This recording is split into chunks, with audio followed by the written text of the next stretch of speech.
watching Beauty and the Beast.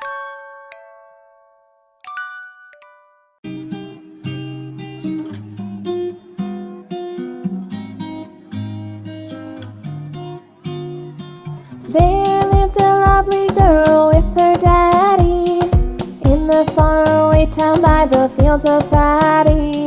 She was always lost in her magical book. Everyone in town thought that she's quite a kook.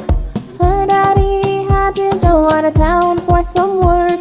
He asked her what he would get her from the town of York.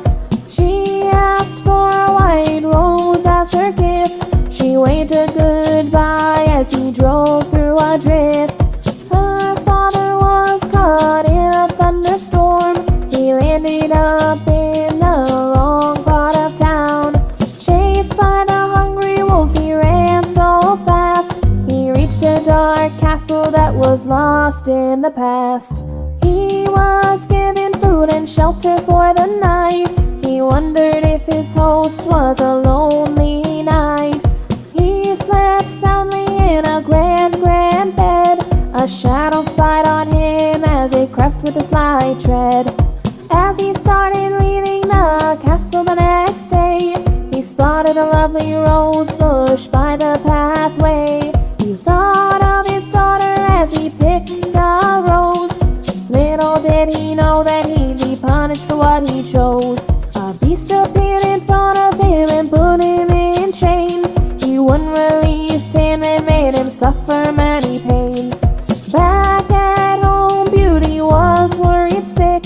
She searched for her father in the woods so thick.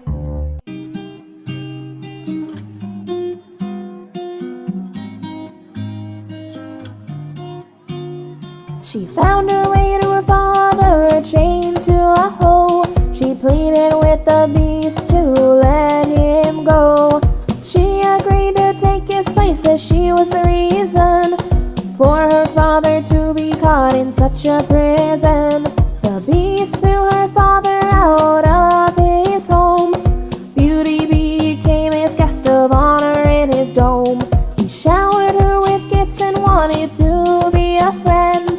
Beauty held back as she was scared of how this would end.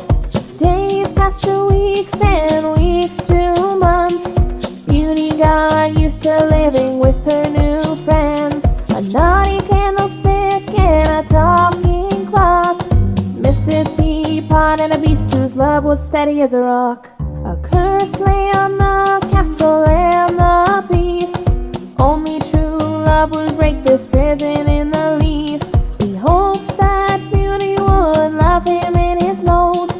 Just before the last petal fell off the enchanted rose, Beauty wasn't sure of how she felt about the beast, but her pain to see her father day by day increased. The beast gave her a ring to travel back home, and a magic mirror to see him waiting alone. Beauty and her father were happily reunited, learning that the beast took care of her had him elated.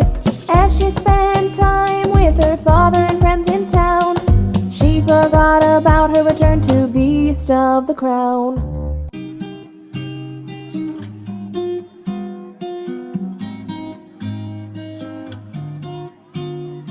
Suddenly she recalled that the beast would be alone.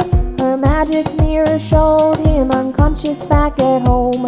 She used her magic ring to rush back to him. She found him surrounded by friends singing a hymn. She cried out and begged to be forgiven. She didn't want the beast to leave, he had to listen. As she shed tears and called out to her love, a magical spell was cast out in the skies above. The beast was transformed into a handsome prince. The curse was lifted and the sun shone over them ever since. Her friends took to their human forms again.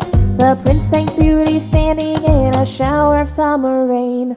This is a tale as old as time, true as it can be when you sing it in rhyme. As certain as the sun that rises in the east, Love will conquer all, the story of Beauty and the Beast. Yoo-hoo! Please click to subscribe and don't forget to hit the bell icon to get updates on our new videos.